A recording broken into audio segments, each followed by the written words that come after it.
This is a relay project. Real Talk starts right now. Here's Ryan Jesperson.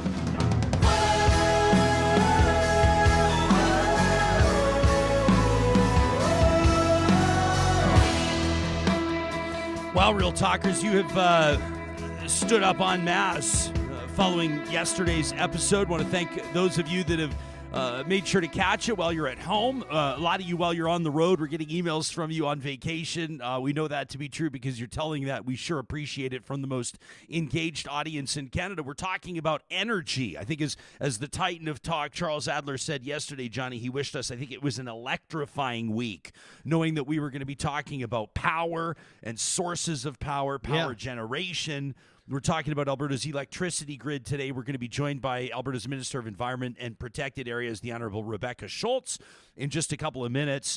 Yesterday, she basically fired back at Ottawa, says that Ottawa is trying to grind Alberta's gears, trying to push Alberta's back against the wall with a series of conditions if Alberta wants to tap into access for federal funds, which you'd think would be a good thing when it comes to energy development, when it comes to economic opportunity, when it comes to drawing and attracting investment to the province. Well, if Alberta wants those funds, or if those funds are to be released from federal purse strings, then Alberta's going to have to comply, and other provinces as well, with Ottawa's plan to get their grid to net zero status by 2035. Schulz says she didn't appreciate the fact that federal ministers are announcing this by way of a statement, says it's not how you get business done. Nothing new here. Alberta and Ottawa at loggerheads.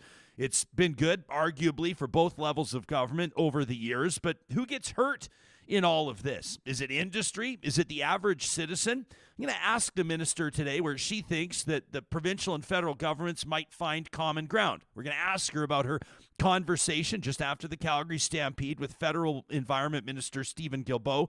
You probably remember back on July 19th when he talked to us here on Real Talk. It was just a couple of hours before he was getting set to talk to her. So we're curious to know how that conversation went. Plus, obviously, we're going to talk about this nearly 7-month moratorium on new wind and solar projects that the Alberta government has announced. There's been enormous blowback to this, and I'm curious to pick the minister's brain on that. Now, she's not the Minister of Affordability and Utilities. That's Minister Neudorf that announced it. She's not the Premier, but she is the Environment Minister, and I think you can make a pretty strong case that this is relevant to that portfolio. So we'll go there. Plus, we're going to read your emails. We got a ton of them yesterday. We don't have time to read all of them, but one in particular from Sarah. The subject line caught our attention: rural landowners and solar. We put out the call on our episode yesterday from those of you living in rural areas. We said, do you buy the justification that's being cited by the United Conservatives, that the reason why they're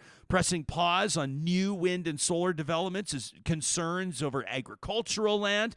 Do you buy that it's because there's concerns over the landscape and the scenery, about remediation?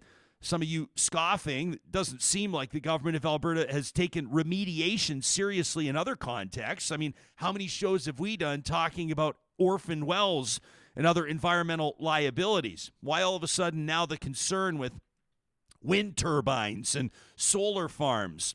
We're going to get to Sarah's email, plus a pure fire from Janice, and I wanted to shout out Michael.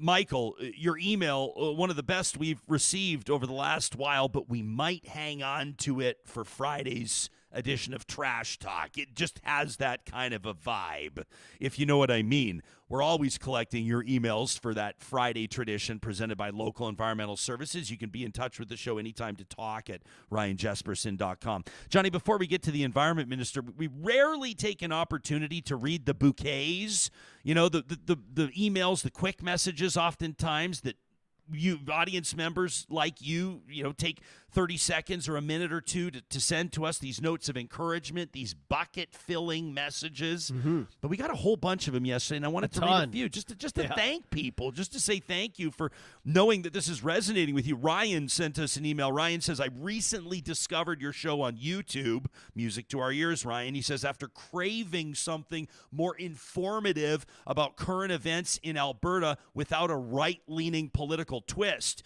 Ryan says, I've come to appreciate Real Talk's perspective and the fact that you take people and organizations to task on important issues. He says, thanks for doing what you do. Ryan, thanks for finding us on YouTube and for subscribing. We sure appreciate that.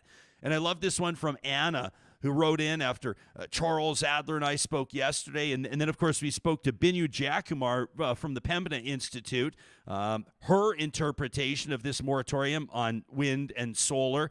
Anna writes in and says, thanks for a great talk on Tuesday morning. Anna says, work has been a huge barrier to me tuning in, and I have talked to my boss about that, Anna. Good to hear. Let us know if you need a note or something like that. She says, it's become a real problem. She says, but seriously, I took off today to recoup from a crazy weekend in the mountains. Good call, Anna. She says, in Real Talk, you guys were my number one priority. I got up just so I could tune in and join the live feed chat community. Thanks for making Tuesday a great day. That from Anna. That's music to our ears. Thanks so much. And Johnny, I wanted to give a special shout out. I told my Uber driver, Ali, he drops me off at the mechanic. He pulls in, and then you know where that, someone's about to say something to you, you can just tell. He puts the car in park, and then his posture kind of changes, and he adjusts the rear view mirror. And I went, uh-oh. Like, am I about to get 1 star on my Uber rating? I don't know what's going on here. He says, you're Jesperson, right? I go, yeah. He goes, man. He says, I stream Real Talk live on Mixler every day while I'm driving for Uber. I said, you got to be kidding me, pal. That's awesome. I overreached, actually, a little bit. I put my hands on his shoulders and gave him a quick squeeze from the back seat. I said, that's great to hear, Ali. And I said, I'll be sure to let you, make sure that your name gets mentioned on today's show. So there you have it. Ali in the Uber, pal. 5 stars, big tip. And thanks so much for being a big fan of Real Talk. Environment Minister Rebecca Schulz in just a second. But this episode, we want to let you know, is presented by our friends at Danatech. If you're in a position making decisions for businesses, you're going to want to make sure that you check out Danatech.com. Danatech.com is where you can learn more about safety training that'll actually make a difference on your job site. Danatech, the leader in Canadian safety training for more than 30 years. Their online, blended, and instructor-led training courses combine regulatory compliance with real-world smarts and practical tips from experts who actually know what they're talking about. They actually know how busy job sites work. You can visit Danatech.com to check out their course catalog and then get started on training your team the right way today. That's Danatech.com. Joined today by Alberta's Minister of Environment and Protected Areas, the Honourable Rebecca Schulz, who I suppose is probably 3.5 weeks into that mandate letter she received from the Premier of Alberta. This is the first time we've talked to you, Minister, since you were seeking the leadership of the party. Feels like it's been a while. Thanks for making time for us today. It has. Thanks for having me. Yeah, this is a pretty fulsome mandate letter you see from the Premier. I think it was like 13 different points. A lot of them have to do, obviously, with what people would associate with the environmental portfolio. But then there's that one call to action, which is a familiar one for anybody that pays attention to Alberta politics, and that's to stand up for Alberta when it comes to federal overreach. That's kind of a common theme, it seems, among the ministries, and it seemed to be a theme of your public comments yesterday after hearing from the feds. Why don't we get into this? Yeah, I mean, that was one of the top things I heard door knocking throughout the campaign, traveling across Alberta. There is a very real frustration with federal overreach in areas of provincial jurisdiction. And so you would see that in a number of my colleagues' mandate letters. But when it comes to environment, I mean, this means protecting our high environmental standards, but also making sure that our industries can continue to thrive and flourish. When it comes to the federal government, they have a record of choosing ideology over common sense every time. 3 main pieces of legislation from the federal government that we have been opposing and working on is the net zero electricity grid, which I know you're going to want to talk about today by 2035. It's something that's just not feasible. It's not feasible for Alberta. I think there's 3 or 4 other provinces, with Manitoba coming out yesterday saying the same thing. Federal government has been promising dollars in infrastructure to get us there for years already. And so, their announcement yesterday, $40 billion, when the cost of this, I mean, we have, and it's independent numbers, it's not my numbers, $1.7 trillion in cost to transition to a net zero electricity grid by 2035. I mean, taxpayers are going to pay for that. They're going to pay for it on their bills. They're going to pay for it through their taxes. And the federal government had no data to share with me when we met with Minister Guilbeault on that front. We also have a proposed oil and gas cap, which would cap production at a time when the world use and development of oil and gas is at an all-time high. We still need Alberta oil and gas. I want to see that industry flourish. I know that getting our natural gas to market will help reduce worldwide emissions. This is a great story. We have an opportunity to lead not only in Alberta, but around the world in technology that's happening. CCUS, we're already a leader in that area.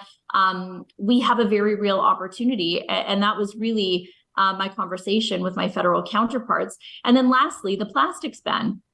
You know, I've been talking a lot lately, the last couple of weeks. I don't know if you've heard up in Edmonton, but Calgary Co-op really partnered with this amazing entrepreneur, Leaf Environmental Products. His name is Jerry. He cares so much about the environment that he thought, you know, I am going to solve this problem. He left his job as, I believe it was an auditor, and he said, give me a sign to leave this job and become an entrepreneur. He gets a call from Calgary Co-op, please help us. He designed a completely compostable bag. It is not plastic. It has the benefit of not being plastic, reducing plastic bags, but also encouraging composting, right? Because it's a compostable bag. People are more likely to use the compost if it's clean and in a bag under their sink. You know how this goes. That is banned by ECCC and the federal government's plastic legislation. So when I was at the environment ministers meeting out in Ontario just a couple of weeks ago, we took a bag for everybody that was at the table, as well as a link to some media stories around that plastics ban and how it's having the exact opposite impact on recycling. And we were not the only province to raise that. This is a huge issue across the country. So we know that we need to reduce emissions. We have an emissions reduction and energy development plan. We need to protect our environment. Alberta is a beautiful place. I think it's one of the most beautiful places in the world. But we also have to stand up for our province, our industries, and quite frankly, Albertans. Yeah, it's safe to say that not everybody agrees that Alberta can't get its grid to net zero by 2035. The federal minister certainly thinks so. He told us that on July 19th. We talked to Binu Jacamar from Pembina Institute yesterday. She says that history could repeat itself. She says when the Stephen Harper federal government, but back in 2012, talked about phasing out coal, she says Alberta, by way of the free market, by way of the innovation in the industry that you talk about and celebrate, same as us, says they stepped up to the plate and made it happen. They're confident, they're bullish that Alberta can make it happen. People are paying attention to this moratorium announced last Thursday on new wind and solar projects. And if there's one recurring comment I've seen from the public on social media, it's that, well, Alberta's not even trying. Are you concerned about the message that this sends, not just to other levels of government, not just to investors, but to the public? You know, here's what I would say. I think some people are conflating those two issues. This 6-month pause is about making sure that we have an electricity grid that remains affordable, that it remains stable and reliable for Albertans. I don't believe that Albertans want to see massive, drastic increases to their power bills. And, you know, they certainly don't want to see rolling brownouts like we've seen in other jurisdictions around North America. They want to see a sustainable power grid that remains affordable. And we also have to address those issues around liability, reclamation, and what happens next. So if we, you know, we just can't allow a situation, I'll say it this way, we can't allow a situation where we don't have a sustainable mix of power generation. Now, Alberta has led the country. We are open for business. We are a province of innovators and entrepreneurs. 75% of Canada's renewable investment last year was in Alberta. I mean, that's a positive thing. This is not an either or conversation. We still, though, need natural gas baseload to power our grid to make sure that we have the sustainability that Albertans are looking for. And so I think that's the concern with the federal government is, you know, they've done no research. I asked for data. I asked for costing. I asked for socioeconomic impacts. They didn't have any of that to share. We hope that they'll share it in our bilateral discussions. But then seeing news stories like yesterday saying, well, you know, if you don't sign on to net zero by 2035, provinces may not be available or may not be able to apply for those tax credits. That's 5 provinces so far that have independent analysis. It's not just the government saying we can't get there, but also the cost. I mean, $1.7 trillion, Ryan, that is a huge cost. And so we have to manage that affordability piece for Albertans. Yeah, I think when we talk about affordability, you noted it yourself. You know that Albertans are paying way higher utility costs. I've seen in some circumstances people claiming they're 400% than what they were a couple of years ago. And members of the public are being told to brace for what experts are saying could be even higher energy costs to come. We know that wind and solar, that availability to the grid would drive those costs down. And some of the critics of this moratorium are suggesting that this is essentially just the government protecting natural gas, protecting government royalties, protecting these traditional oil and gas operators. It's a new day and age, Minister, so we've got people in our live chat that they're throwing contributions, financial contributions at us to put questions, post questions in the chat. I've never done this before on a talk show, but Ken right now, for $5, wants me to ask you about the Alberta Utilities Commission. He says, I'm looking at this moratorium rationale, and he says, I'd be curious to know Minister Schulz's response to why reliability was added to that moratorium rationale. He says neither the Alberta Utilities Commission or the Alberta Electric System Operator mentioned that. He says government added that. What would you say to people that are saying this is just the government of Alberta trying to protect natural gas, nothing more? You know what? Not at all. I would say this, we still need that natural gas baseload. We absolutely do. But like I said, we're open for business. We have a unique power market here in Alberta. But let's also keep in mind that this is a new industry. And so the AUC, the Alberta Utilities Commission, did write to Minister Neudorf requesting a pause. This is an opportunity for us to get this right. This work to set up a framework for making sure that we do have reliability, affordability, but also that we're addressing liability, reclamation, and some of the concerns that we heard from rural Alberta. That needs to be addressed. It needs to be addressed either now or 6 months from now, but it has to be addressed. So this is a great time for us to take a short 6-month pause to do the work that's necessary. And look, we committed to doing this work last year. At RMA, I was the Minister of Municipal Affairs. This was the top issue that we heard from rural Alberta. We need to have some parameters in place. We're going to do this work quickly. There's obviously a number of ministries that this work touches, but look, it's not an either or. And I think people like to polarize these issues for a variety of reasons. We need to make sure that we're getting this right for Albertans. Yeah, respectfully, I can't let your government colleagues off the hook for polarizing the issue either, but that's how politics work. People understand it. It's been a while since an Alberta Environment Minister has talked about reclamation. Now, this is in the context, obviously, of supposed landowner concerns around the future of wind turbines and solar farms and what happens to busted up panels. And I think that the average person understands that. I'm not sure that everybody buys that rationale, but if reclamation truly is a concern of yours, and I'll take your word on that, does that mean we can expect to see more serious action on oil and gas reclamation? This orphan wells issue is something that everybody's learning a little bit more about, and I think most people are shocked when they realize the magnitude of that problem. This is something that our government has been working to address. My former colleague, Minister Savage, worked on the Alberta Liability Management Framework and introduced updates to that. Obviously, this is something that we're taking very seriously. If you look at my mandate letter on another issue, somewhat related, is the issue of tailings pond reclamation. That was the first bullet in my mandate letter. And so, I would just say we can't really compare these two areas. One is very different. Obviously, our oil and gas industry has been operating for decades here. And so the issues that we're facing in oil and gas are different than what we're facing right now when it comes to renewables. This is our opportunity to get it right when it comes to renewables, address the concerns that have been raised, make sure, again, that we're looking at affordability, reliability, liability, reclamation, protecting agricultural land, and addressing some of the concerns that have been raised. So we can do that. We can do that quickly. I know 6-7 months is a very short timeline, but my colleagues are dedicated to taking on this work. Yet we're also, of course, still focused on reclamation in the energy industry as well.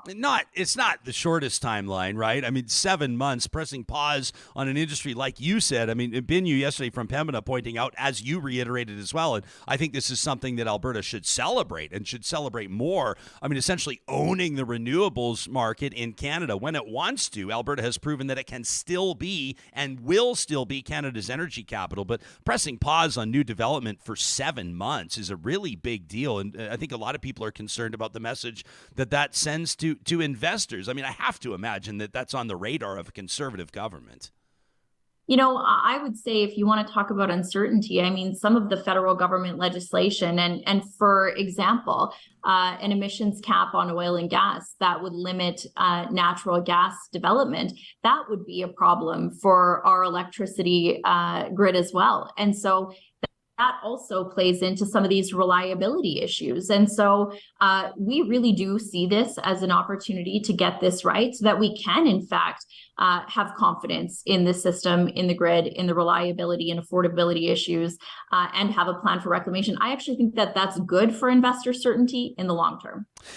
We're seeing a photo right now of you at a recent announcement. The government of Alberta committing about $45 million. It's like on a competition basis. People can Google the reporting on that for the details to kickstart or, essentially fast forward hydrogen innovation in the province of Alberta. It's interesting. I'm fascinated by the technology and the potential of it. I mean, these hydrogen locomotives that everybody's talking about, pretty cool. But there also seems to be a healthy dose of cynicism here. Every time we talk about hydrogen on the show, we get emails from people essentially saying it's BS. How bought into hydrogen tech are you, and is this government?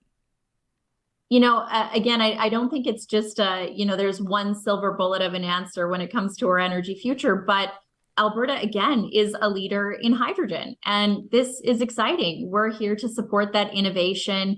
Again, we're known for our entrepreneurial spirit, and that announcement absolutely was right in front of a hydrogen locomotive. I think it was pretty fitting, given that, CP has been operating here in Canada for, I guess, over 100 years or around 100 years. And yet, we're still seeing that type of innovation. I think this is exciting. We do work with Emissions Reduction Alberta. The funding for these competitions comes out of our tier fund, Technology, Innovation, and Emissions Reduction. And it enables some of that research. So there's the early stage projects, the later stage projects. These dollars really help to spur that technology on.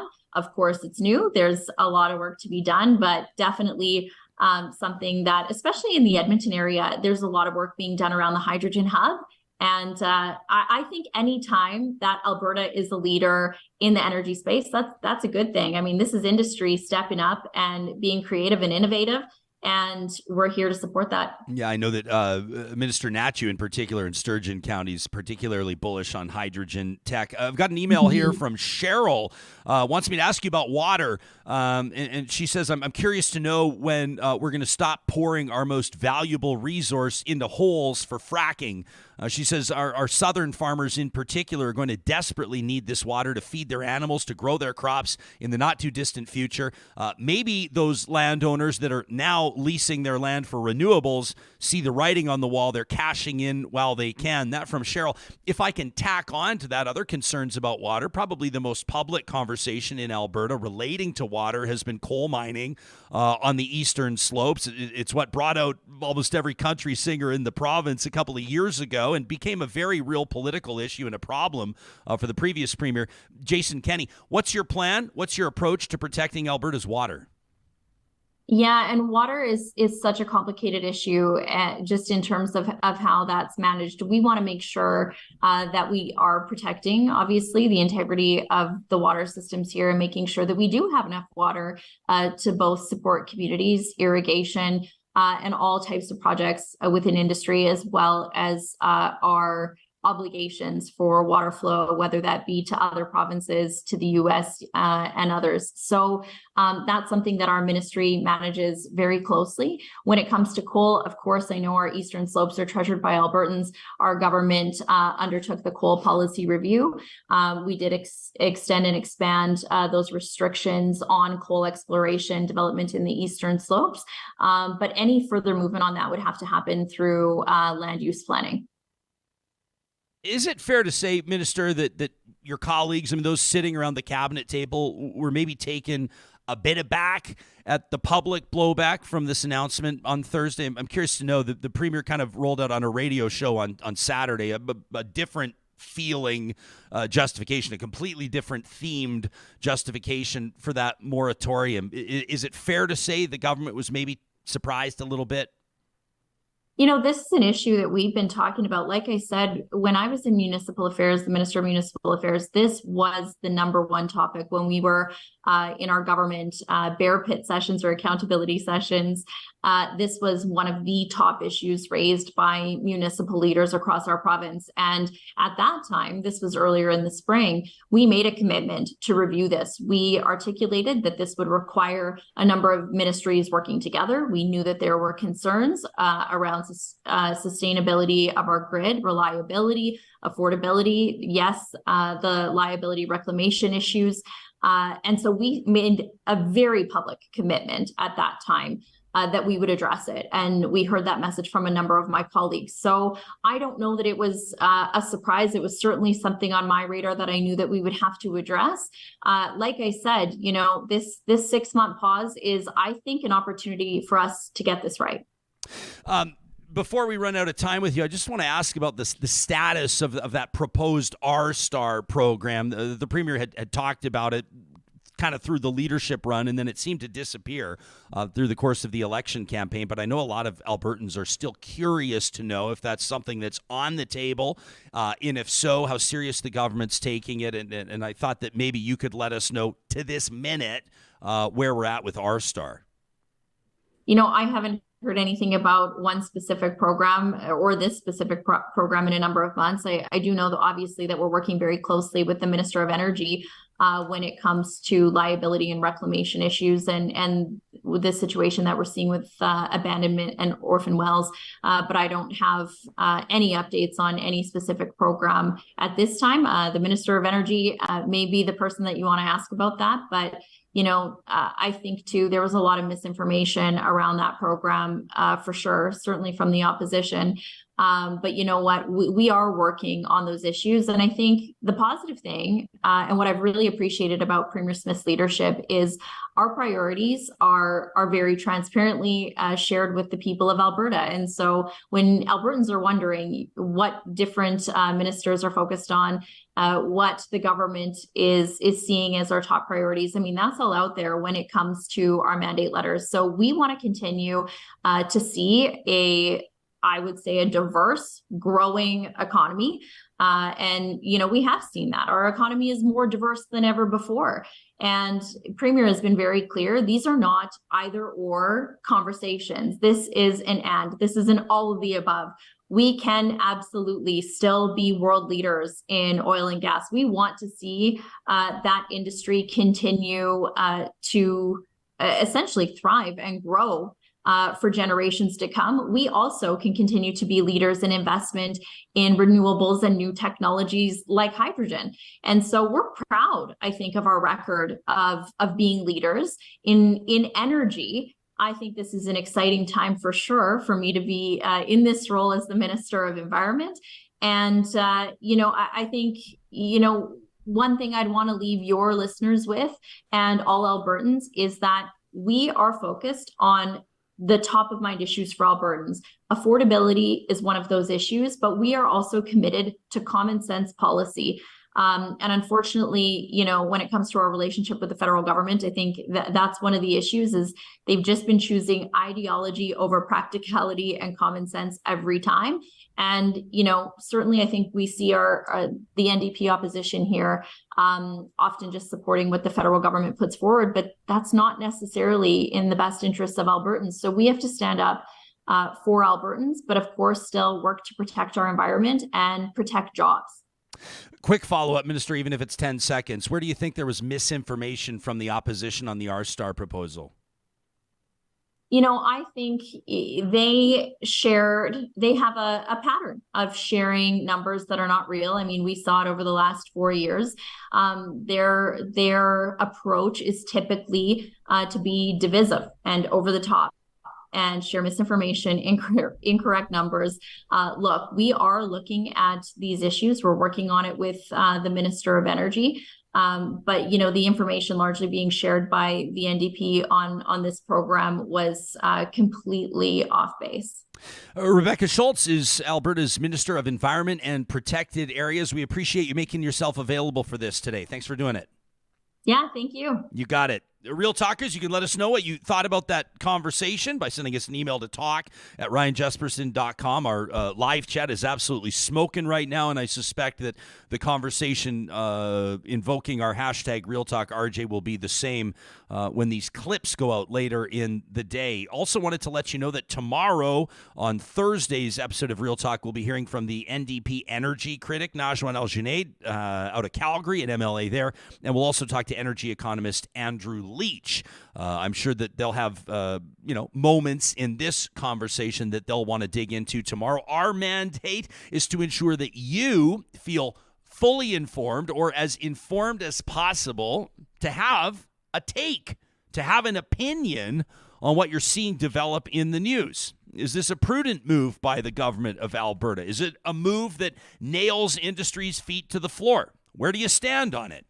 Real Talkers like Sarah and Janice have taken us up on our invitation to share their thoughts, and we're going to get to their emails in just a second. Plus, we're going to go back the tail of the tape.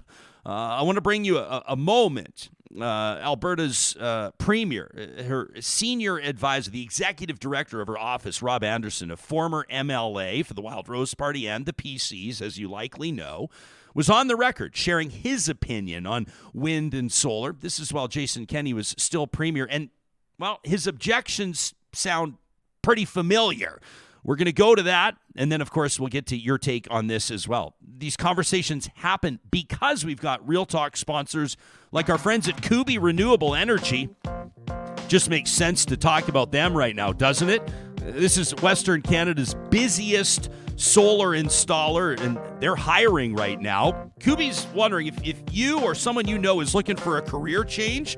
They're looking for electricians and apprentices in Lethbridge, in Calgary, in Edmonton, and in Kamloops, BC. They're also looking for project coordinators and customer service reps and solar sales reps. If you're intrigued by an opportunity to work with a dynamic and innovative company that's absolutely revolutionizing the renewable energy industry in Canada, if you'd like to work alongside dedicated professionals that are passionate about what they do, make sure you check out kubienergy.ca. They've got a careers link there where you can learn more about some of the perks, the benefits, aside from the ones we've mentioned of working with Kubi, including their investment in your education and your career growth, opportunities to relocate if that is intriguing to you.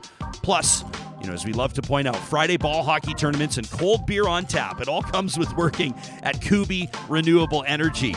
Across 16 different Alberta communities, you will find Friesen Brothers, Alberta grown and Alberta owned for more than 65 years. And right now we're sounding the alarm. There's a seasonal twist to the latest masterpiece from Friesen Brothers Mother Dough Bread Company bakers. They are handcrafted peach pies, Johnny.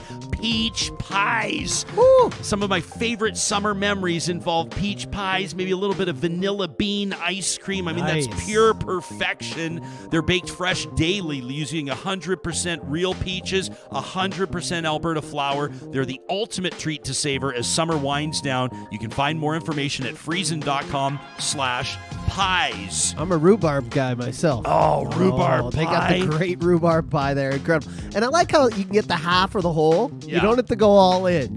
I'm just going to have the half pie. How many people do you think are buying the half a pie? I do it. Yeah, do you really? I do it. Yeah. Hey, well, it's man, only me and my partner, I right? respect So yourself. 4 slices is enough. I've always thought you really cut a half into 4. This is some serious self-control from the Hicks.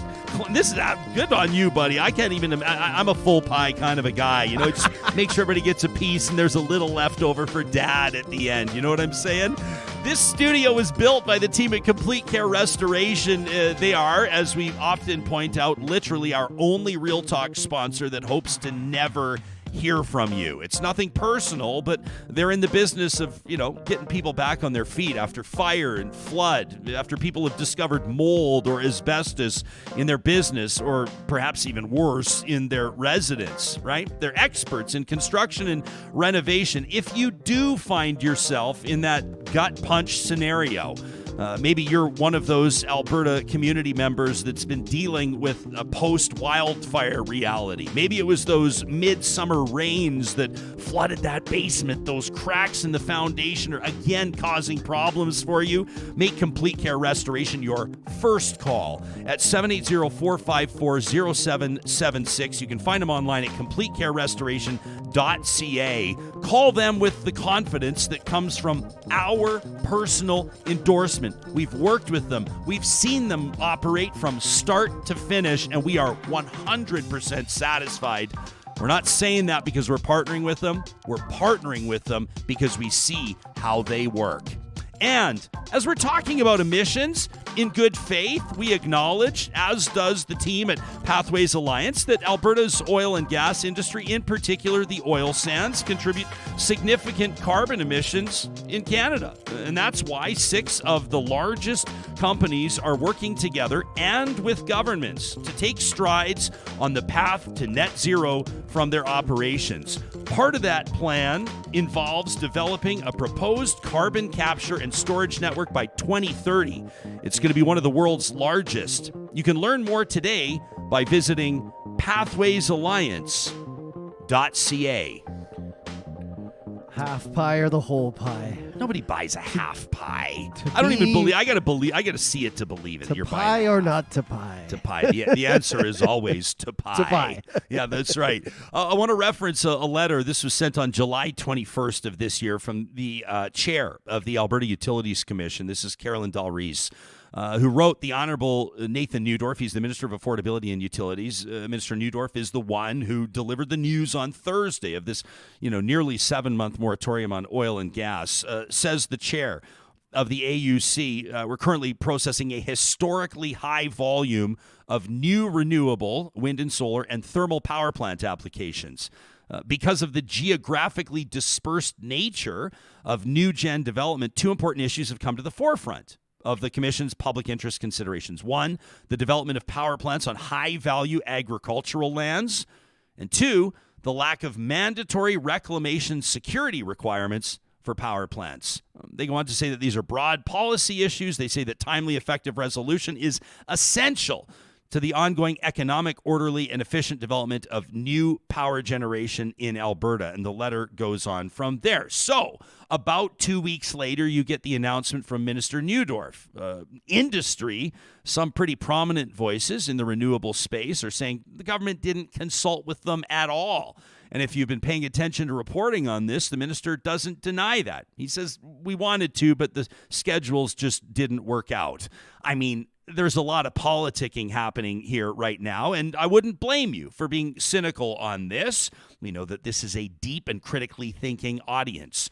There is a theme, right? There's a theme here, and I want to go back, as we said, to a tale of the tape. Okay, this is an interview with, so, the United Conservatives have been pushing out their own media, and they were doing so, like a lot of political parties do, through the course of Jason Kenney's tenure, and in particular through the election campaign. And that was hosted by a former global television host who has also served as an MLA, okay? So he's got the broadcast chops, and he's also got the politics chops. And so Bruce is talking This is Rob Anderson, who was a former MLA for the Wild Rose Party in the PCs. He crossed the floor, and he's got his own political career, the former MLA out of Airdrie. He's now Danielle Smith's chief advisor. He's the executive director of the Premier's office. There's a three-headed monster there in the Premier's office, and Rob Anderson was the one that's obviously calling the shots and impacting policy on a lot of this. So this is from a while ago, okay? This was before Danielle Smith was Premier, but she was on this call. And Rob Anderson, who's now her executive director, is talking about his take on wind and solar.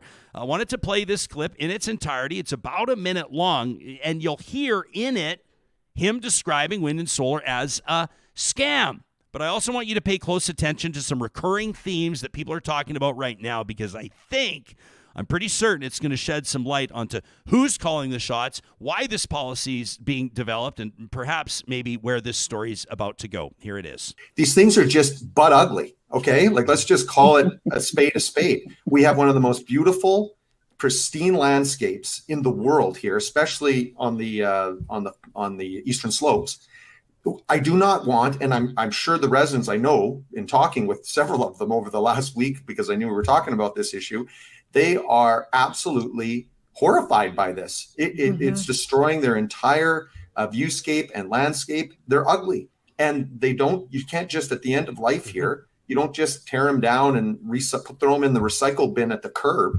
I mean, this is ridiculous. We're sitting on an ocean of natural gas, and all this is it's a scam. It's a way that a German company has found to come in here and use the carbon credit process and the funding that's made available to them from government and so forth, directly and indirectly, to make a buck. This isn't about the environment. It has nothing to do with the environment. If they did, they could make, they can make a far bigger difference by investing in LNG and getting it over to Asia if they wanted to actually work on reducing CO2 levels. Loud and clear. I hear you. It is just brutal, and we should show leadership here, and Kenny should be all over this. Like, I hate to cut you off, Rob. These blights on our landscape there, especially when you're that passionate on an answer. I hate to. Okay, so there you have it. That's Bruce McAllister, formerly the host of Global News Morning out of Calgary, who's also served as a conservative MLA. At that time, Rob Anderson speaking on behalf of his role with the Free Alberta strategy. Danielle Smith was on that call, you remember, as president of the Alberta Enterprise Group of AEG, which is where she went after resigning from her talk radio job down in Calgary. So that's the context. But there he is, right? This is when Jason Kenney's still the Premier of Alberta. Rob Anderson talking about these wind turbines, saying they're a blight on the landscape. They're an eyesore. The whole thing is a scam. So when you're looking for the source of potentially where this momentum is maybe coming from, it's pretty tough to ignore that video right there. A while ago, but not too long ago to be forgotten. We got an email from Sarah yesterday. The subject line, rural landowners and solar. She says, Jesperson, I heard Tuesday's episode. I wanted to give you some input, as you asked for, from rural Alberta. Sarah says, I was born and raised in the Brooks, Alberta area. Shout out to Brooks, Lake Newell. Awesome place to hang out in the summer, right, Sarah? You don't need me to tell you that. She says, in 2016, the first large solar project in Alberta was constructed there just north of Highway 1. And I worked personally with a lot of landowners at the time, some of them initially worried about farmland being replaced for solar. But what everybody fails to realize, and what the current government is neglecting to mention, is when they talk about farmland, not all land is productive. In that area in particular, most land is irrigated, and because it gets very minimal rainfall, dry land farming just isn't sustainable. Irrigable acres, those with water rights through the Eastern Irrigation District, are way more valuable than dryland acres. Nobody dryland farms there. They might graze cattle, but it's certainly not cropland. So back to the solar project. The land that solar farm was built on, most of it was alkali soil, not good cropland, with no irrigable acres attached to it. The land wasn't cropped, and because of the alkali, it was poor grazing as well. So it turned unproductive land into productive land. None of the solar companies were paying anywhere near per acre what you could make off good farmland. And farmers are smart. They know where the money is. I'll hit pause on Sarah's email for a quick second to point out exactly the same message delivered by Charles Adler yesterday. Remember, he talked about that in his conversation with us. He says he's been talking to and hearing from rural Albertans, and especially those in the ag industry, for many, many years through his career in talk radio. He says the one thing he knows they despise the most is being portrayed as hillbillies from the 1800s, wearing, I think he said yesterday, wearing their straw hats. Of course. I mean, I can tell you personally, I don't want to get too far out of cropland and talking about southern Alberta, but many of my relatives who still dairy farm, in particular here in northern Alberta, are some of the most savvy entrepreneurs that you've ever met. The farms operate with tech that would blow your mind. Back to Sarah's email. She says, and these landowners, they were chomping at the bit to find unproductive land that they could lease to solar operators. They're smart, like I said, and they wanted to make money on all their land. And it was landowners with no solar potential who tried to stall approvals and permits through the county. So the next time somebody says that you're turning good farmland to solar, ask them about the quality of the land. Might seem obvious, but not to everybody, including me. She says, go a little further north of Brooks into that special area's land. It's super sunny, but there's no water. And the only use that land is ever put to is grazing, and it's full of alkali. That's why it's special areas and crown land. It's why it's not owned by landowners. It's never been homesteaded. It has very little value other than being covered in oil wells. It would make amazing land for solar farms without taking any cropland away. And she says, one final note. My next-door neighbor was an electrician. His family kept their business, their house, and their livelihood alive because of that solar project. When oil tanked in 2015, 2016, his company lost all its contracts. And working on building that solar farm saved not only them, but the 15 people that they employed. Sarah says, this moratorium is garbage, and it's only going to hurt Alberta. Thanks for giving me a chance to provide another perspective. Well, Sarah, thank you. You can send us an email anytime to talk@ryanjesperson.com. That's what Janice did as well. She says, bravo to Real Talk. Bravo to Charles Adler. Tuesday's show was brilliant. She says, in my opinion, this moratorium on oil and gas is a panic button move. She says, and it's now leaving the provincial government in a real bind.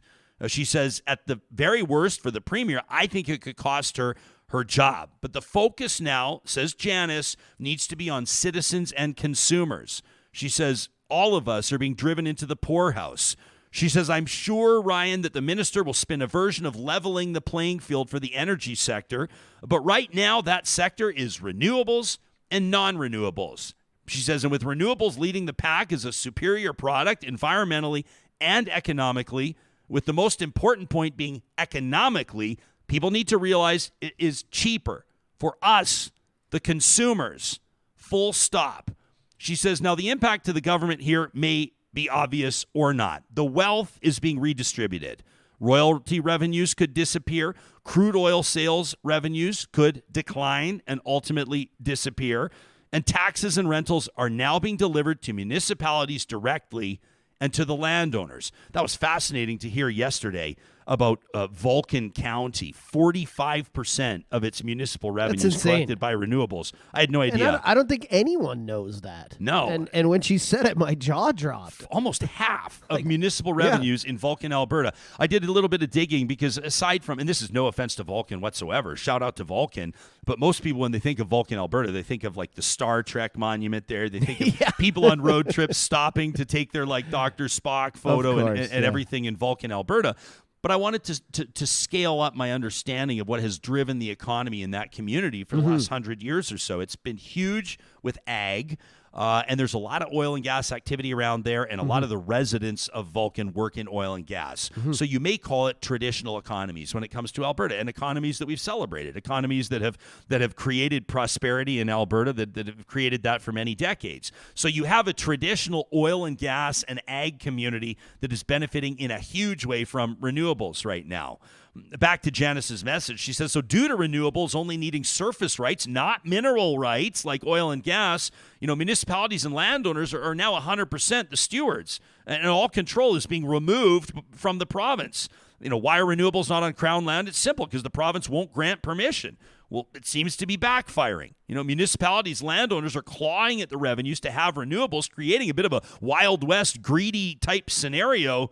She says, but you can't blame those rural communities, folks that are born and raised on oil and gas, sensing new opportunity right now. She says, with the reality on the doorstep, the province and landowners are scrambling to sign on the dotted line, to get renewables onto their properties. Municipalities doing the same thing. And she says, and I do believe, and I'll use Janice's words, earmuffs, kids. She said, I think this is a real bitch move by the province that's backfired severely. She says, and once that's lifted, I'm curious to see what's going to happen. Maybe open access to Crown land only, or maybe to kill this momentum with regulation to put in sort of a leveling the industry playing field type situation with royalties and taxes, maybe making it more difficult for business to provide a cheaper product. She says, I'm not convinced that government wants us, Albertans, to have lower utilities.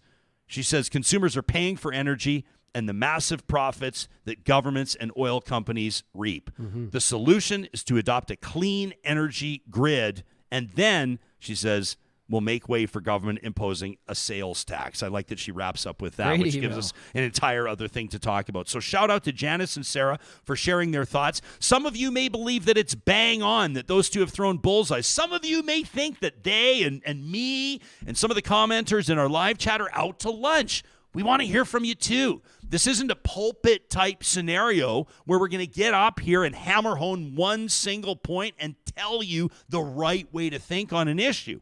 We want to hear from different voices. We want you to understand and then be able to answer objections. We want you to know why your utility prices are so high. We want you to know why other provinces like Saskatchewan and Manitoba and Ontario are investing in renewables while Alberta is pressing pause.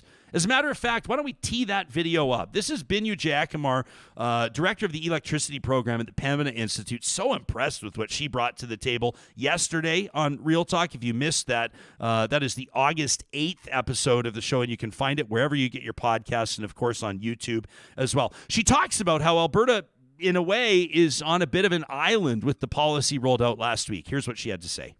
BC, Yukon, Saskatchewan, and then on from there. How does Alberta's decision here stack up to or compare what they're doing nearby? Yeah, it's a step in the other direction. It's really fascinating. Exactly. All the way from BC to Atlantic Canada, provinces are procuring more renewable energy. And it doesn't matter the ideology of the government in play. So even if you look at conservative governments in Saskatchewan, Manitoba, Ontario, they all are investing in renewable energy. So this tells you this goes beyond party colors. Ontario actually recently issued the largest procurement for storage in Canada's history. So that's why it's a bit mind-boggling that Alberta would go in the different direction. Yeah. And what it tells me when I see conservative provinces investing in this too, it tells me that this is an economic case, right? Like they're doing it for jobs, they're doing it for investments, they're doing it to bring prices of electricity down. That was Binyu Jackamar from the Pembina Institute on yesterday's episode. I wanted to acknowledge something. We got something kind of funny happening. This is a total coincidence, but a shout out to those of you who have reached out to the show invoking the name of DK Gray. A lot of you saying if you want to bring somebody on the show that can, for the general public, speak in terms that we can understand about why electricity prices are where they are and why this is all happening, they say you got to get this guy on the show. Well, guess what? He's booked on the show anyway, but not for that reason. He's been booked on the show for a while because he's actually got another great initiative called Art for Good. You can check it out, art and then the number 4, artforgood.ca, where art meets heart. And they produce these beautiful digital art pieces. Johnny, they put them onto, I'm not going to spend too much time talking about it now because he's coming on the show to talk about it himself. Well, we'll do two birds with one stone. Yeah, two birds with one stone. So we'll lead with the electricity talk. And then we'll get into it. And then we'll get into so I'm I'm super excited because he reached out to us, approached us, wanting to help contribute, to find a way to contribute in a significant way to the Real Talk Julie Rohr Scholarship. And so we're going to be rolling out, we're going to be introducing a beautiful, I saw it yesterday for the first time, a piece of art that's going to be made available to members of the public. You can buy a print in support of that scholarship, Awesome. which provides financial supports for post-secondary students anywhere in the country that have lost a parent to cancer. Applications are closed for this year's edition of that. The applications are in front of our Real Talk editorial board right now, and they'll be making a decision next week on who will receive that $5,000 financial support. And a big shout out to those of you that attended the Real Talk Golf Classic as well back in June to help fund that scholarship. So DK Gray will be on the show next week, and we'll definitely talk to him about electricity. Here's a picture of that solar farm in Vulcan. Doesn't it looks great to me? Oh, it's so cool.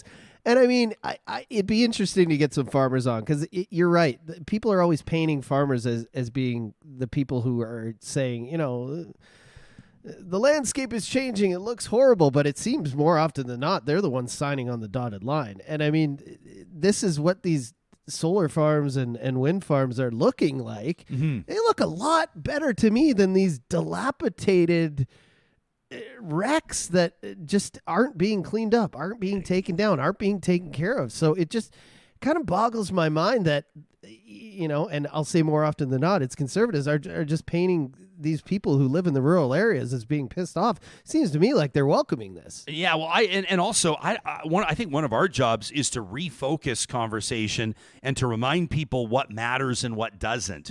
And I don't think that we need to start getting into a debate. And I'm guilty of it too. We talked about it a little bit yesterday. But what looks better, an oil rig or a pump jack or a wind turbine, or like, who cares? That's not the point. I think it's a red herring. I think it's a smoke screen. I think what people are concerned about is, what does the future of energy look like? What are the environmental concerns we've got to pay attention to? Where does the economic opportunity lie? Where is the smartest place for Alberta to create a healthy investment opportunity? And how do we protect our environment for generations to come? And when we're talking about land that, quote, dead land like this, what does it matter if it's a solar panel or an oil rig? It's going to look pretty much the same.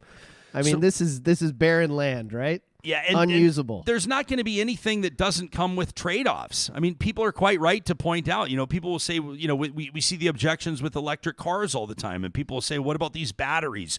What about the mining and some of the trade-offs, environmentally and quite frankly, socially? Even when you start talking about human rights, some of the mining of those rare materials around the world comes with a bit of an ugly underbelly. That's a fact. That's why I don't think we need to be a disciple of a certain mentality where we automatically justify some things and automatically condemn others.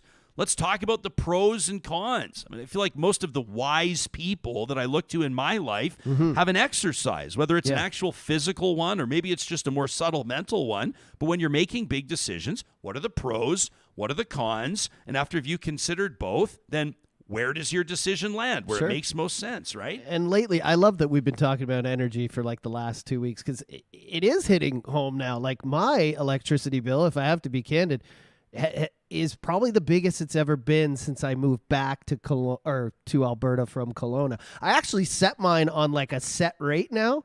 So I'll just be candid. Like I pay like a little over $300 a month, no matter what the bill of my gas and electricity is. And then at the end of the year, they either give me a credit or they say I owe a bit. But that's what we're facing right now. That's the kind of things people are doing to just make it by, right? With all these electricity prices, which are, I finally noticed, I looked at the bill, I'm like, man, it's been going up, and now it's staying kind of at this high, know? I feel like maybe I shouldn't talk about it. We don't want to manifest it happening, but a lot of the experts are saying just wait, which sucks to see because I know for a lot of families, I mean, utility costs, this is the stuff that's not sexy. It's not, like we said yesterday, taking your kids to ride the water slides. We know that a lot of you are making very real trade-offs. I mean, geez, and I'm not making fun of this. You want to look at some of the Prime Minister posting photos. He takes his son to the Barbie movie. He takes his daughter to see Oppenheimer. And you look at a lot of the criticism, aside from all the blatant homophobia and all that BS. But a lot of people are in the comments saying, must be nice to be able to take your family to the movies And I get that, but for real, a lot of people right now, that is the reality. They've made changes to their summer Cutting plans. costs, yeah. They're looking at the cost of living. It's been way up. I mean, you look at people like me, and I guarantee a lot of other people as well. If you have lines of credit or if you have a mortgage, anything, any loan, any financial obligation that's floating on a variable rate right now, the landscape is continuously changing. If you want, you can look back to our conversation with Stephanie Hughes just a couple of weeks ago from Bloomberg. She's a finance reporter there. And we got into it. Chrystia Freeland, the finance minister federally, talking about how it's great that inflation's back down to, 2.75% in Canada right now. So we asked Stephanie the question, if inflation is back down to where the federal government can stomach it, then why is the Bank of Canada continuing to raise the cost of borrowing, to raise interest rates? And I encourage you to check out that interview if you are curious about that. All this talk about politics, Johnny, why don't we take a second? Get out of here. Why don't we get out to the mountains for a second? It's Wednesday, which means that our friends at Tourism Jasper are giving us an excuse to head out to the mountains. It's a weekly tradition that we call MyJasper Memories. And if your family is looking for a way to get away, maybe within Jasper National Park, there is a brand new opportunity right now at one of the iconic locations in Jasper that you may have yet to discover. If you're looking to bring the entire family out to Jasper for a getaway that they will never forget, why not reserve an exquisite chalet on the banks of the Athabasca River? This is one of the most stunning locations for accommodations anywhere in Jasper National Park. Pine Bungalows is one of Jasper's most eco-friendly and long-standing cabin properties in the national park. Ever since 1936, they're coming up on 90 years. These cozy abodes have provided guests with shelter that is both peacefully hidden away in nature but close enough to town for errands and other fun stuff. Pine Bungalows has 2 newly built chalets. You can check out pinebungalows.com right now. By the way, I'm sharing my screen here for those of you watching on YouTube. 2 newly built chalets that are now taking reservations for a September opening. You could be one of the first to check them out. With room for 10 people, these 4-bedroom chalets have king beds, 2 bathrooms with in-floor heating. In-floor heating? What? They've also got an open kitchen with built-in appliances and wood-burning fireplaces. This sounds to me like lifelong memories going to be made here. You can relax, you can laugh, you can dine on either the front or rear porch. Maybe your private fire pit is where you'll gather and share a few laughs, maybe barbecue for your guests, or, of course, you can hang out inside the living room. You can send them an email today to reservations@pinebungalows.com to get more information on rates and availability. But get this, and we're going to be tweeting about this today as well. We're going to be posting on X, John, about this as well. They're offering a 40% discount. A 40% discount for September and October. Like we said, right on the banks of the Athabasca River.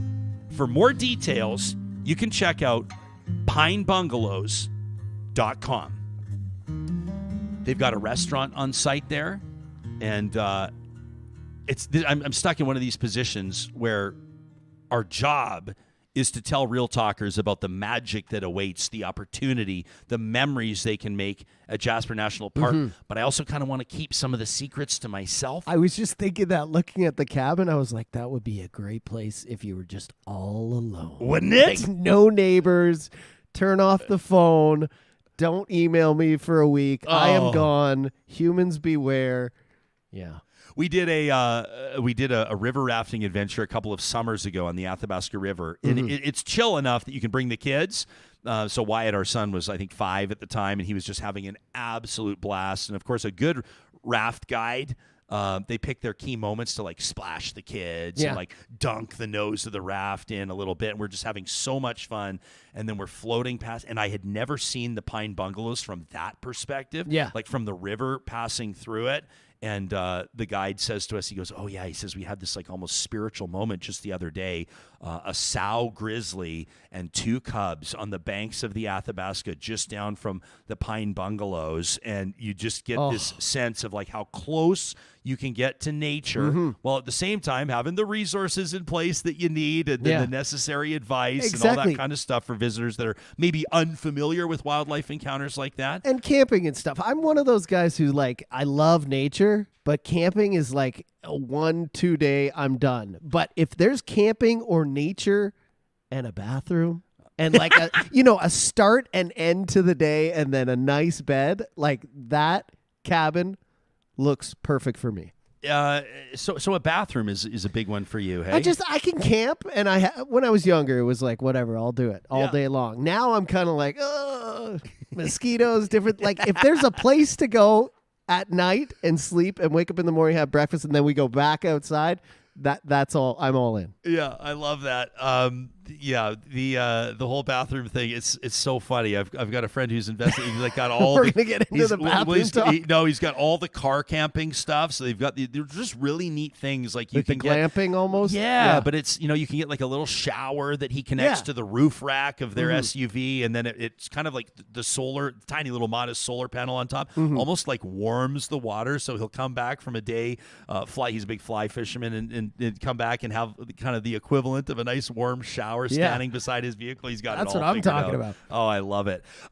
We have an email from Deanna who wanted to follow up on our conversation about smoking and vaping. Uh-oh. Yeah, we were talking about this a few shows. No, it's a really great take, and I appreciate this, and I want to get to that in just a second. But first, I want to remind you, this show doesn't happen without the support of our sponsors like Local Environmental Services, and it is our job to remind you that coming up on Friday, Local Environmental Services provides a chance for you to blow off a little steam, to say what you want the rest of Canada to hear, just like Michael has done with his email on renewables. Michael, we've received it. We're hanging on to it. You can send your trash talk to talk@ryanjesperson.com. Local Environmental Services is helping municipalities and businesses, both large and small, save money and get better service when it comes to their locations in Edmonton and area, Whitecourt and area, Regina and area, and of course, that footprint is always growing. If you're looking for fence rentals, maybe water hauling,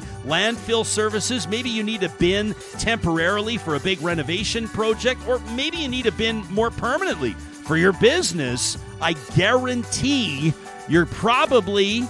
That was a bit of a safe bet, wasn't it? I guarantee you're probably going to get a better price. No, I'm going to say it. I'm going to plant my flag. I guarantee you will get a better price, because I've never heard otherwise, from the satisfied new customers of Local Environmental Services after they've requested a quote by visiting localenvironmental.ca.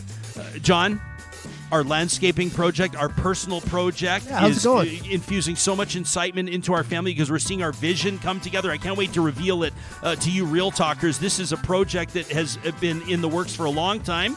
We've been putting the resources away as a family to be able to get that budget to where it needs to be. And of course, we had a lot of different ideas on what we wanted it to look like. But when we finally sat down with Mike and his team at Eden Landscaping, that's when it all came together. They took the spirit of our ideas, and then they took their experience. And the design that they have rolled out is blowing our mind, and they're not even done yet. We needed a yard that would look good for adult parties, and a yard that would be functional for kids, and 2 80-pound dogs. And they're pulling it off. They're a custom landscape builder with more than 20 years of on-the-ground experience in Edmonton and area. More proud of their problem solving than anything else. I saw them make an adjustment on the fly in our yard. I'm going to show you some video in the weeks to come. They realized that there were going to be some drainage issues, and the way that they adjusted the installation is so fantastic. No corners cut on the aesthetic part of it, but its function is already paying off.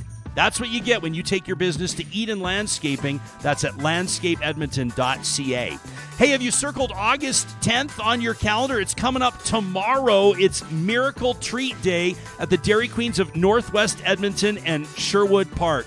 Every single cent from their sale of blizzards at Palisades, Nemeo, Newcastle, Westmount, and Baseline Road is going to go to the Stollery Children's Hospital Foundation. I probably don't have to tell you the Stollery is providing life-saving and life-changing care for young children and teens across Western Canada. Now, a lot of the Dairy Queens, and I'm not trying to start a fight here, but a lot of them will take their profits from blizzards? Not the Dairy Queens of Northwest Edmonton and Sherwood Park. They take every single cent and they donate it to the Stollery. That's why their donations to date are in the 7 figures. Show your support for the Stollery, for kids, and for Miracle Treat Day tomorrow. That's August 10th at the Dairy Queens of Northwest Edmonton and Sherwood Park. And if all this talk about the energy industry, we recognize there's been a lot of it on the show because that's what's happening in the world around us right now. If you're a professional engineer and it's got you thinking about new opportunities in your own personal life with your own career, take 2 seconds today to check out the careers link at apexautomation.ca. They're hiring, and they're hiring engineers across disciplines. They're looking for those with a ton of experience, and they're looking for recent graduates out of engineering schools across the country.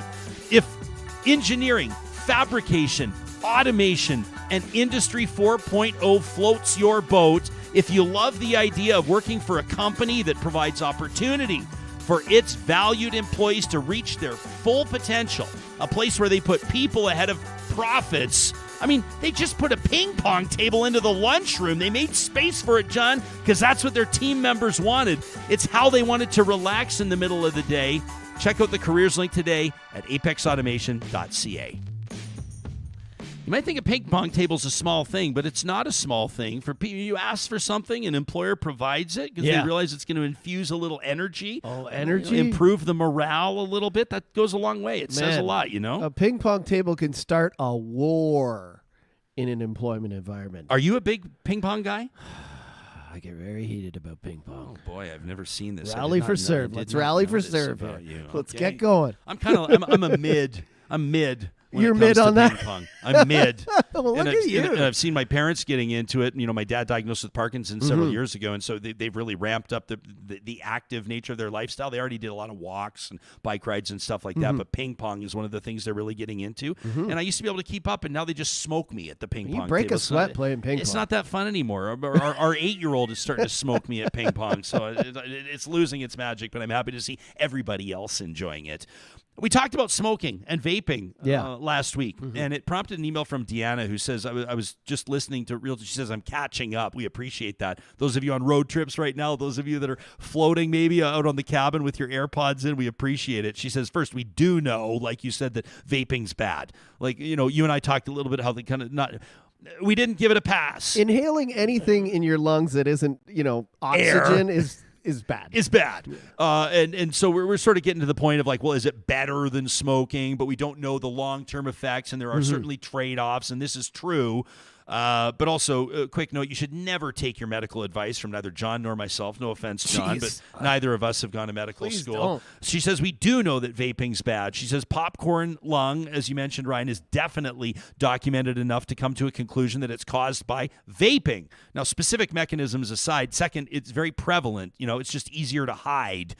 She says, my son just graduated, and we had to have a smoking and vaping trailer for the kids to use because there are quite a few who do that even today. And unfortunately, it caused us to discover that my son is actually allergic. He had to rush out of his own grad party. She says, we had no idea until that exact moment. And they had not kept the air separate from the dance area. And when the group was introduced onto the dance floor, he had the beginning of a very serious reaction. And luckily, he left in time to prevent the need for hospitalization. Have you ever heard about that? This is the first I've heard about that. I appreciate her putting it on our radar. She says smoking and vaping are more than just talking about like long-term effects. You know, for some people, the presence could be even life-threatening in the moment. Deanna says, I have a friend who had an instant medical emergency, a reaction to cigarette smoke. One day on the way into a movie theater, there was a young couple about to light up outside, and her friend asked them to wait until they got through the doors. And in defiance, can you imagine this? One of them lit up and blew smoke directly into my friend's face. Oh, geez. She says she dropped and had to have an ambulance come take her to the hospital. And I'm pretty sure those young men had a different attitude after that. Now, having to stay away from smoke doors is a huge step in progress because it does have a big effect on people who are not smoking. I think of like hospitals and other locations that have implemented that 10-meter. I think actually it's bylaw for a lot of municipalities. You got to be like 10 meters away from the door if you're going to smoke.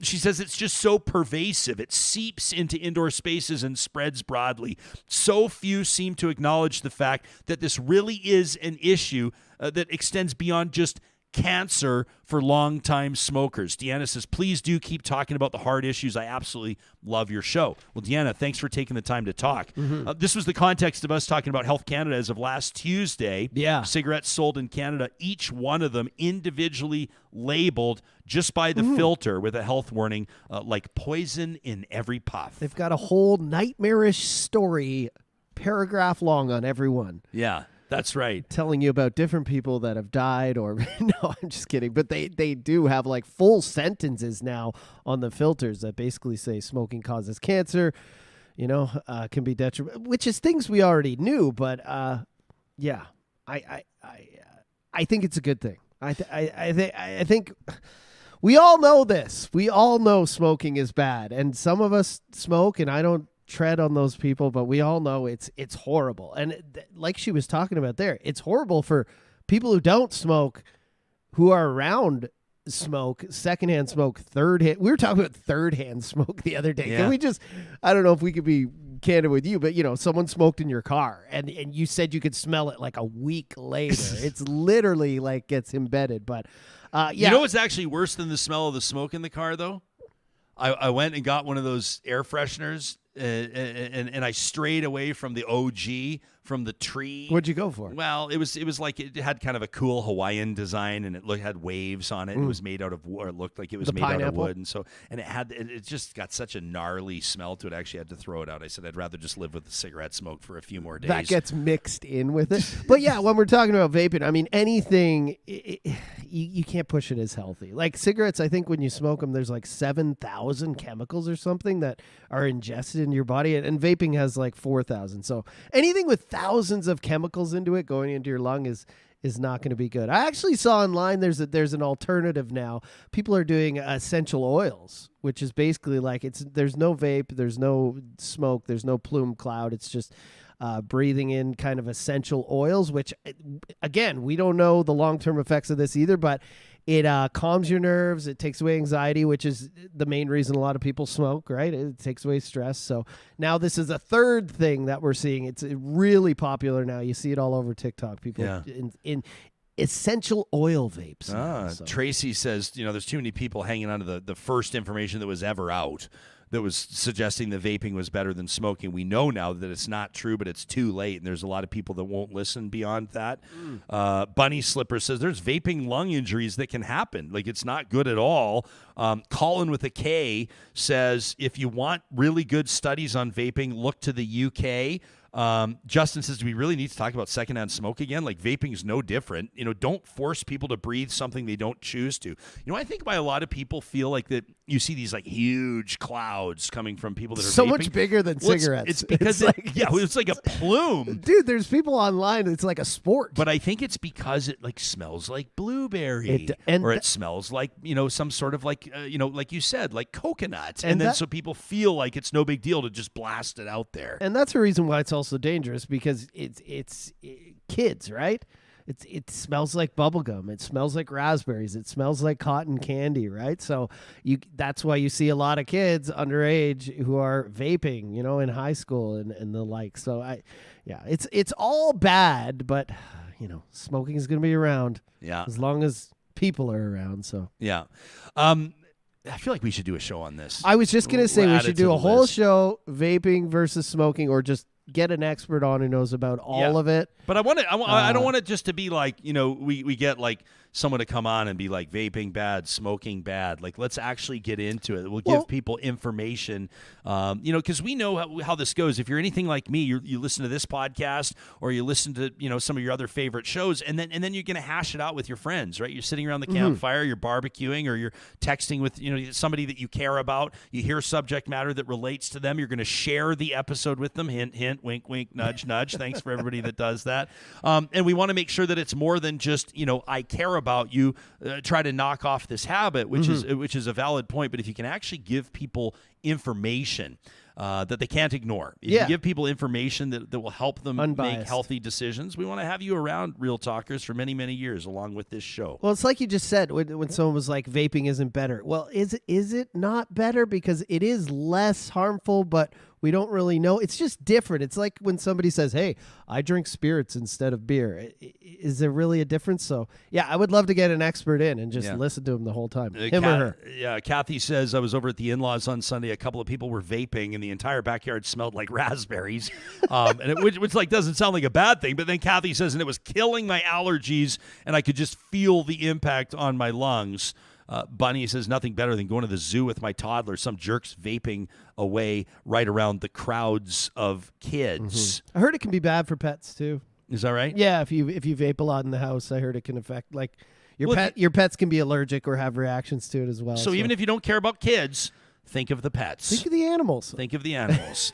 Coming up on tomorrow's Real Talk, we're going to get another angle on Alberta's green energy moratorium. That's when the newly minted MLA out of central Calgary, Najwa El-Junaid, she's the NDP energy critic, will join us, plus energy economist, probably one of the most widely respected in the country for his expertise. Dr. Andrew Leach will dig into the business of that ban on renewables. We hope you'll join us on the Thursday edition of Real Talk.